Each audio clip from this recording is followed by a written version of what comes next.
माँ, आज आपकी बहू का विश्वास जीत गया। देख लिया नितिन, मैंने कहा था ना, तू बेकार ही समय और पैसा लगा रहा है। ये औरत कुछ नहीं कर सकती, सारा दिन सबकी बुराई भलाई में लगी रहती है। अगर ये पढ़ती होती तो आज ये पास ना हो जाती।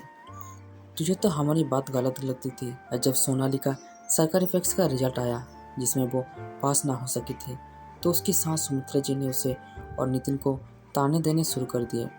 सोनाली बचपन से सरकारी नौकरी में जाना चाहती थी, लेकिन पढ़ाई पूरी होने से पहले ही अच्छा रिश्ता आने पर उसकी शादी कर दी गई थी। पिता की भी मजबूरी थी, दूसरी बेटी भी शादी लायक हो रही है।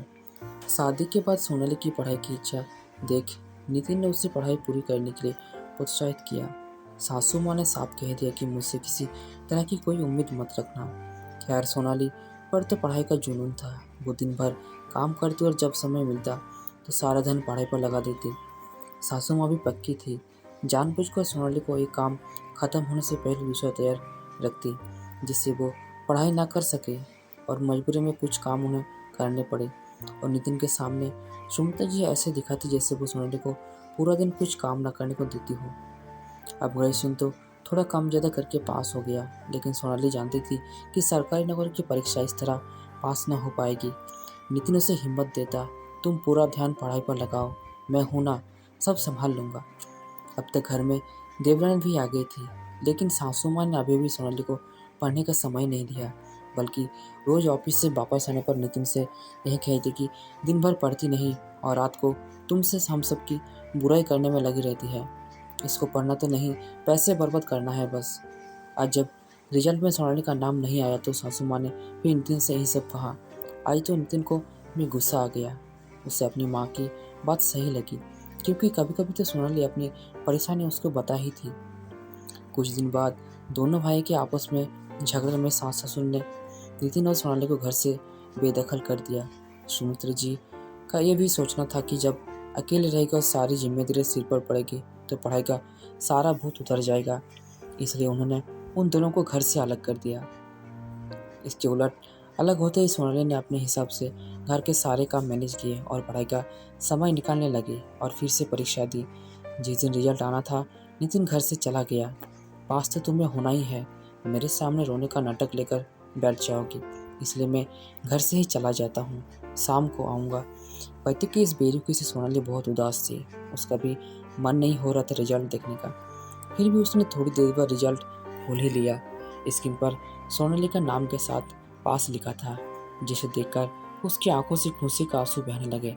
उसकी बेटी पीहू उसे रोता देखकर घबरा गई। पीहू ने अपने पापा को फ़ोन किया, पापा जल्दी घर आओ, मम्मी रो रही है। बेटा, तुम्हारी मम्मी पास नहीं हुई होगी इसलिए रो रही होगी, तुम घबराओ मत, मैं थोड़ी देर में आता हूँ, नितिन गुस्से से बोला। तभी सोनाली ने पीहू के हाथ से फ़ोन लिया और बोली, मैं पास हो गई, आज मेरा सपना पूरा हो गया, आपकी मेहनत और मेरा विश्वास जीत गए। क्या सच? सुनकर नितिन की आंखों में भी खुशी के आंसू आ गए। मैं अभी घर आता हूँ।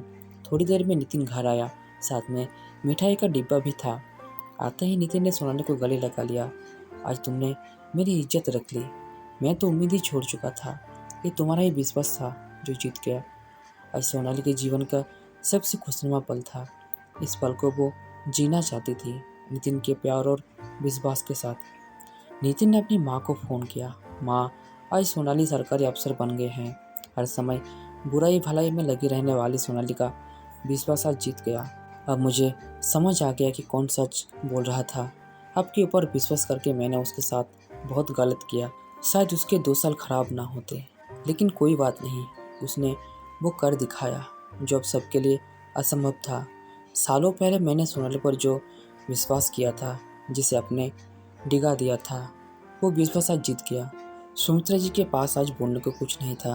वो शायद ये भूल गई थी, जिसे अपनी ज़िंदगी में कुछ करना होता है वो अपनी मेहनत के बल पर करके रहता है, फिर चाहे उसके रास्ते में कितनी भी रोड़ें अटकाए जाए। तो दोस्तों, अगर ये कहानी आपको अच्छी लगी है तो कमेंट्स में ज़रूर बताएं और चैनल पर पहली बार है तो सब्सक्राइब ज़रूर करें। धन्यवाद।